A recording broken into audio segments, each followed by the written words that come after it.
avons concouru pour les trophées des contrats de pro pour 3 entreprises. Donc, la Société des transports urbains de Bourges ont 187 salariés.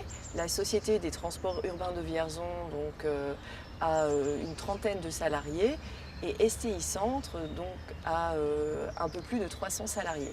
Nous ne souffrons pas dans le transport urbain de problèmes de recrutement. Et le parcours typique d'un conducteur-receveur qui est embauché dans notre entreprise, c'est d'abord de travailler chez nous en intérim.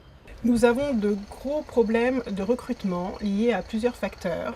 La première effectivement, difficulté qu'on rencontre, c'est que très peu de gens aujourd'hui sortent sur le marché de l'emploi avec des permis pour pouvoir conduire en transport de voyageurs. Les contrats de professionnalisation, c'est quelque chose qui s'inscrit complètement dans la tradition du groupe RATP et de la maison mère, la RATP.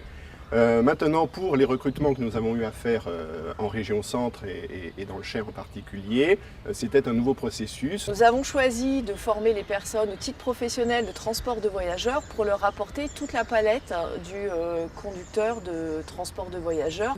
Dans le métier que l'on a, il faut être capable de pouvoir jouer sur différentes palettes et se dire avec un sourire, un petit geste courtois de la main, tout peut s'effacer, tout peut être plus facile. Pour sécuriser ce processus, nous avons mis en place 3 choses. À la fois, nous sommes appuyés sur Pôle emploi avec les tests MRS, donc c'est les tests par simulation, qui permet à la fois de voir si la personne a des aptitudes à devenir conducteur et aussi à la personne elle-même de savoir si elle pense pouvoir se retrouver dans ce futur nouveau métier.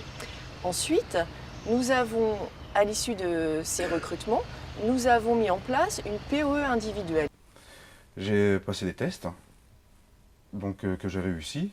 Suite à ça, on m'a sélectionné, j'ai passé les entretiens individuels et nous avons commencé la formation par une POE qui nous a permis de découvrir le métier. Ça nous a permis d'être sûr de vouloir faire ce métier. Au moins, on ne se lançait pas pour rien, quoi. Parallèlement à ça, nous avons formé les tuteurs en entreprise. La fonction tuteur est bien encadrée, il faut avoir une formation spécifique. Cette formation spécifique, elle est surtout effectivement liée à l'organisation que le tuteur doit avoir avec, on va dire, ses élèves. Notre tuteur a un rôle de manager au sein des conducteurs. Donc chaque contrôleur a un groupe de conducteurs à gérer, donc ça vient en supplément de ce groupe. Le tuteur qui a encadré ces 2 contrats pro est un agent de maîtrise, contrôleur à la STUB. L'intérêt d'une formation en alternance, c'est d'avoir une formation complète, obtenir un diplôme qui nous permet après de pouvoir travailler librement et puis surtout avoir une entreprise qui veulent de nous. Et